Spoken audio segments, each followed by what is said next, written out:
Welcome to the CEC Report. It's March 23rd and I'm Robert Barwick, and once again welcome to CEC leader Craig Isherwood. Welcome, Craig. Thanks, Robbie. Okay, in this week's CEC Report, the Palmer files. Time to tell the truth, Mr. Murdoch. The war propaganda in Australia has one source, London. And finally, develop the Murray-Darling food bowl like the Tennessee Valley Authority. So first, the Palmer files. Time to tell the truth, Mr. Murdoch. This week, mining magnate Clive Palmer caused quite a flap when he said that the CIA was funding the Green Movement's campaign against the coal industry. And interestingly, some of the things he said, although in total he's been ridiculed, there's plenty of fact in the sense that the Greens are open. They have a campaign to shut down the coal industry, etc. And what was more interesting than what he said is the reaction he got. And in particular, what we want to talk about today is the fact that yesterday, our time, March the 22nd, Rupert Murdoch's hacks at the Australian newspaper cried, "Aha! This must be LaRouche." So and when you read the article, and you can look it up, Palmer walking in LaRouche's footsteps, I think it's called, there is no basis for this claim whatsoever. And in some aspects it's particularly bizarre, but I'll let you talk about that, Craig. You're issuing a statement this week on what is a clear case of Murdoch dishonesty. We have to do this from time to time, Robbie, just to keep them honest. Yeah. All right, well, what's the statement? Well, the statement is a memo to Murdoch's flunkies at the Australian. Try telling the truth for once. Mining, and I'll read it, Robbie, because it's the best way of doing it. Mining magnate Clive Palmer recently accused the Greens of being funded by the Rockefeller Foundation and the CIA. In a March 22nd article in the Australian entitled, quote, "Palmer walking in LaRouche's footsteps," Murdoch toady Cameron Stewart suddenly jumped in boots and all to defend Bob Brown and his Greens. Now, spewing utter nonsense and outright lies, Stewart claimed that Palmer actually got his information from US statesman Lyndon LaRouche and his friends in the Citizens Electoral Council in Australia. Murdoch and the rest of the major media used LaRouche as the ultimate threat to public figures in Australia. Stray from our approved agenda of globalisation, free trade, privatisation and green fascism, and we'll give you the LaRouche treatment. A comprehensive media blackout punctuated by blizzards of hysterical slander. Do LaRouche and the CEC bang on about Rockefeller and the CIA? Everybody and his grandma know we don't. Rather, that the LaRouche and the CEC have relentlessly attacked the British Crown for personally creating the world's green fascist movement from scratch, typified by Prince Philip founding the World Wildlife Fund in 1961. As for Australia, beginning with the Australian Conservation Foundation, the ACF, the green movement in Australia was called into existence, nurtured and led by the Queen and Prince Philip personally. On the Queen's behalf, Prince Philip called for the ACF's establishment as a branch of his own World Wildlife Fund, WWF, and coordinated the details through the Governor-General's office, received status reports, decided policy, edited publications, literally ordered federal government funding, and was himself president from 1970 to 1976. The ACF spun off all of Australia's major green groups, the Wilderness Society, the Greens Party, the Sustainable Population Australia. All of this to crush Australian sovereignty, bring our nation under British imperial control, loot our resources and slash our population. No speculation, no conspiracy theories, just 100% facts. All that and much more is abundantly documented in the CEC's October-November 2011 New Citizen entitled "Defeat the British Crown's Green Fascist Dictatorship." Unless of course, like Murdoch's flunkies, you are either too cowardly or too corrupt to honestly admit the abundant proof presented for that headline. The Rockefellers, they are a joke compared to the power of the British Crown. In fact, the Rockefellers were invented by the Crown through the City of London and its appendages on Wall Street. But Clive Palmer, merely raising the question of foreign funding and direction of the Greens, strayed a little too close to home. So Rupert Murdoch, the great conservative, ordered his hounds to start howling in defence of Brown and the Greens. But what would you expect from a press magnate of the Crown? Well, it's a very sharp statement, Craig. I think it nails it quite forcefully. And I just want to make this point. The last time we saw this, which was again the Australian, jumping to the LaRouche conclusion, was when 2009, Senator Barnaby Joyce was the coalition finance spokesman, and he jumped up and down about Australia's debt and where it was heading. And remember, he said that America was at risk of default. Yes. And the hysterical reaction to that made the Murdoch media say Joyce is getting his information from LaRouche, right?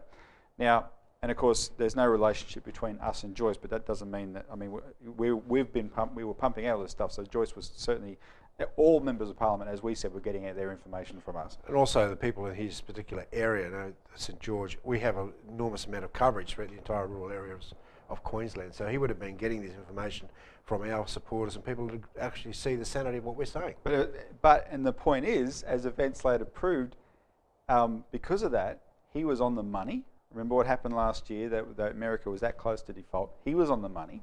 Mm-hmm. But of course, it was precisely because for once a politician strayed too close to the truth, the Murdoch media's reaction was, it's LaRouche, because that is a threat. And their reaction to Palmer, while they would like the public to think he's a loony, you really see it gives you a greater insight into how well people in the know understand the green agenda, right? Because the green agenda is a deliberate one. The Australian population hate it, but he has shined a spotlight potentially on something that would pull the rug out from under it entirely, because it's not they want to present it as an organic, Australian people wanting to save nature, and it's not. It's imposed top down. It's foreign controlled, not the way he said it as such. It's the British. Yes, and see, what's really interesting is what's not being said. It's the space between the notes, in the sense. All of a sudden they come out and smash LaRouche. Well, why would they do that? Well, because LaRouche has led the fight against exactly everything that the British establishment, the British Empire, has been imposing on sovereign nation states for the last several centuries. So, if anyone's thinking, they think about Murdoch being the magnate for the press magnate for the Crown. They're attacking us. Oh, hello. We must really have something to say. But then you hear dead silence, right? It's because they're terrified about what we actually have to say, and the fact that we know from the discussions on the street with people that a lot of people agree with us. And that's what they can't afford to have. Don't talk about LaRouche or the CEC unless you slander them. Yep. All right, well, we could talk about this a lot more, but we better not. We're running short of time. But Murdoch we will talk about a lot more, especially when we come back. So when we come back, the war propaganda in Australia has one source, London.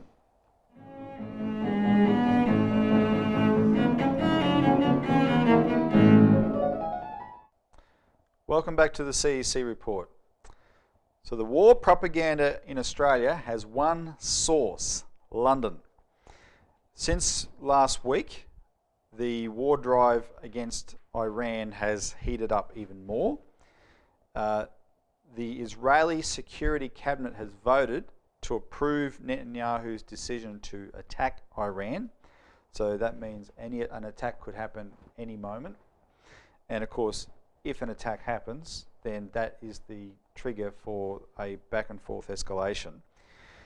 Now, a sign, Craig, of how close this is, in the intention of its decision makers, is the way here in Australia we're seeing the propaganda really heating up. I want to give two examples. On the 19th of March, which is this week, in the Herald Sun, which is Rupert Murdoch's biggest Australian paper, and most importantly, it's one of his tabloid papers. So this is a paper they pump out for mass consumption.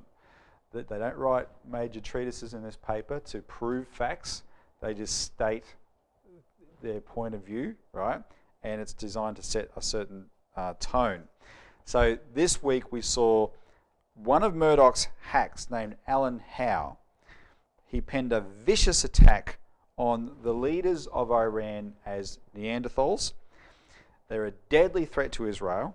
They're repressive to their people.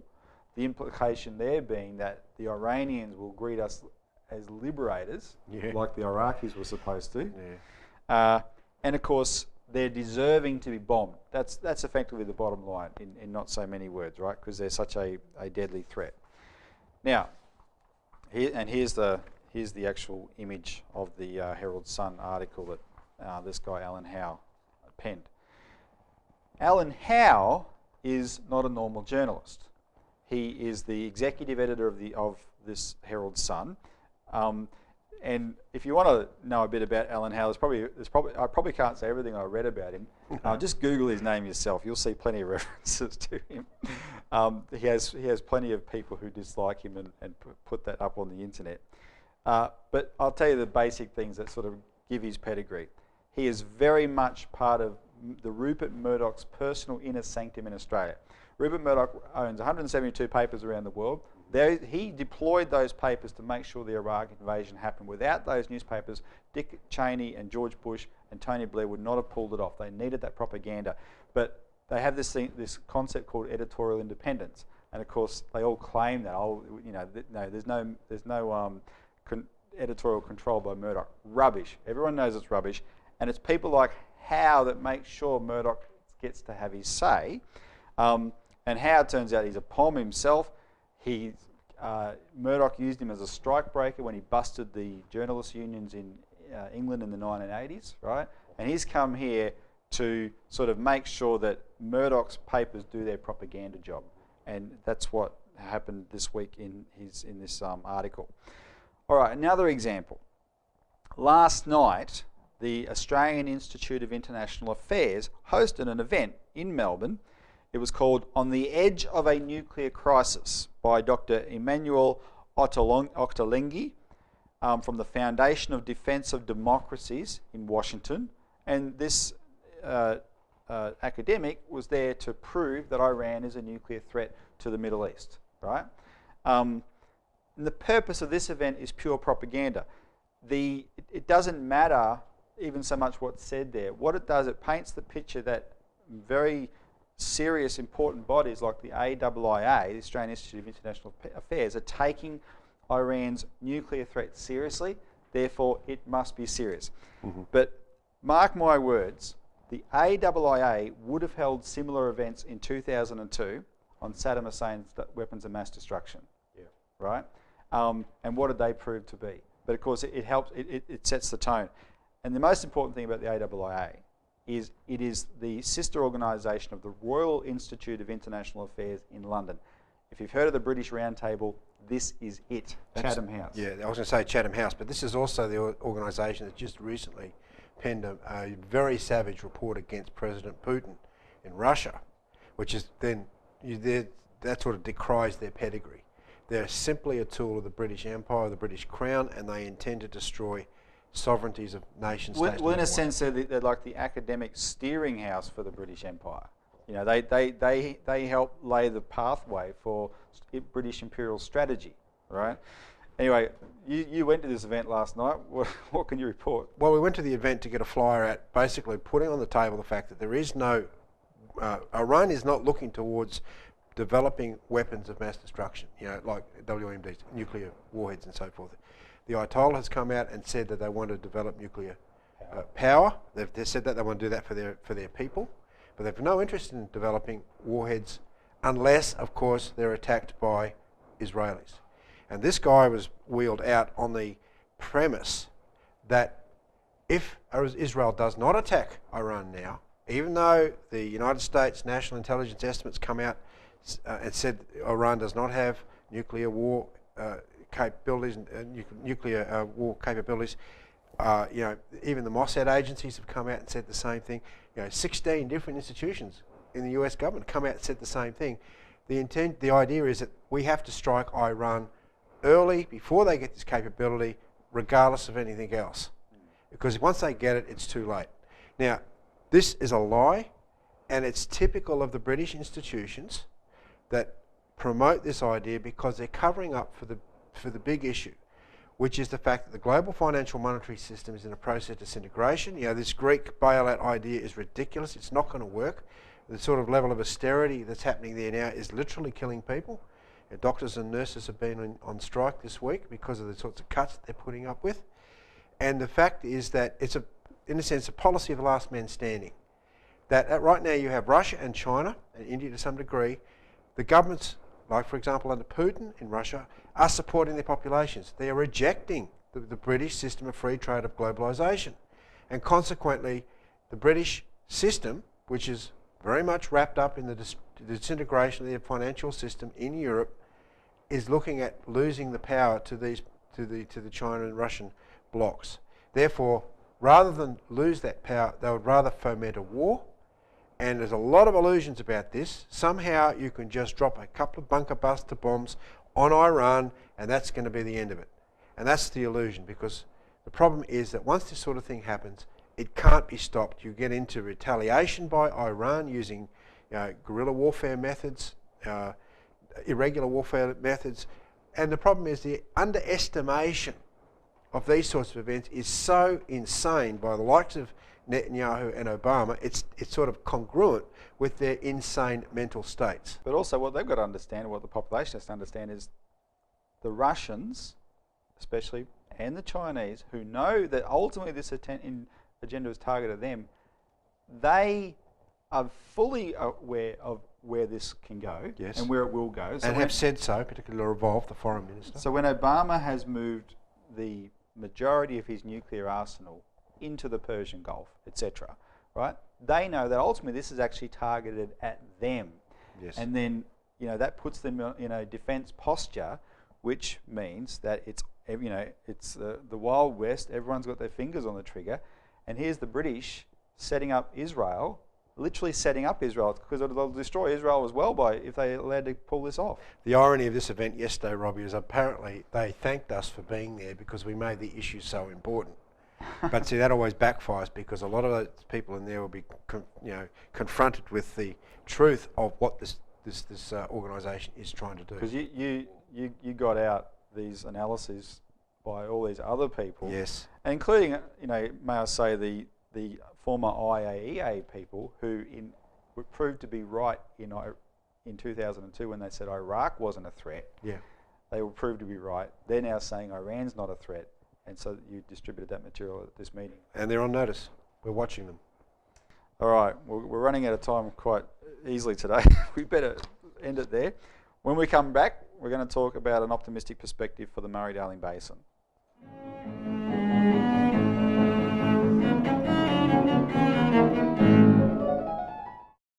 Welcome back to the CEC Report. And finally this week, develop the Murray-Darling Food Bowl like the Tennessee Valley Authority. As we speak, floods are causing enormous damage to crops in the lower Murray-Darling Basin. And the real tragedy of that's nature, it happens, but there's a couple of aspects to the tragedy. What the most important, of course, is this is on top of the political damage that has been done to the Murray-Darling Basin, right? They've been targeted for extinction, and they're being annihilated by the Murray-Darling Basin Authority and by various state government and green policies, etc. And then along, they're trying to survive, and they hope the next crop will keep them going, and then these floods come along. We've looked at it and put out a release on this.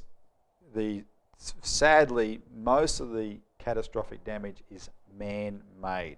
And what I mean by that is there's infrastructure there, good infrastructure, but it's failing because it hasn't been maintained. And there's cases in, for example, the Leeton Yenda area that we got reports about, where the gates that have been built into these very impressive channels, irrigation canals, but the gates are there for flood control. They haven't worked because people, in the middle of the drought decided to, Tim Flannery said it wouldn't rain again, so you don't need to maintain them. So when they needed them, they haven't worked, and the flooding's happened in other places that's destroyed whole crops. Or the town of Yenda was inundated to 1.4 metres, the whole town, because of these gates not working. Right now, Renmark, in South Australia, they know the water's coming. It's coming slowly, but it's coming.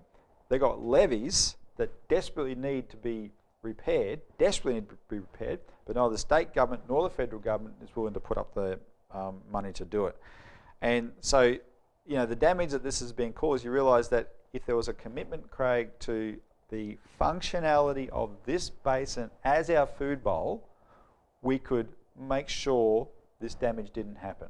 Well, that's why I've called for a Tennessee Valley Authority style program, Robbie. Look, this was Franklin Roosevelt's premier policy out of the New Deal in 1933. He was facing, particularly in this Tennessee area, the Tennessee Valley area, which is a majority of where the Tennessee Valley Authority is set up. It does cover other states like Alabama, Georgia, Kentucky, and Mississippi, North Carolina, and Virginia. It covers something like 80,000 square miles of area, so it's an enormous area, somewhat equivalent to the Murray-Darling Basin. But he made a political decision that we need a new project to be able to rebuild the soil, which has been degraded. We need to control the floods. We need to produce copious amounts of cheap electricity. So he put this new deal together. It was a federal government-inspired project. He says, we intend to do this.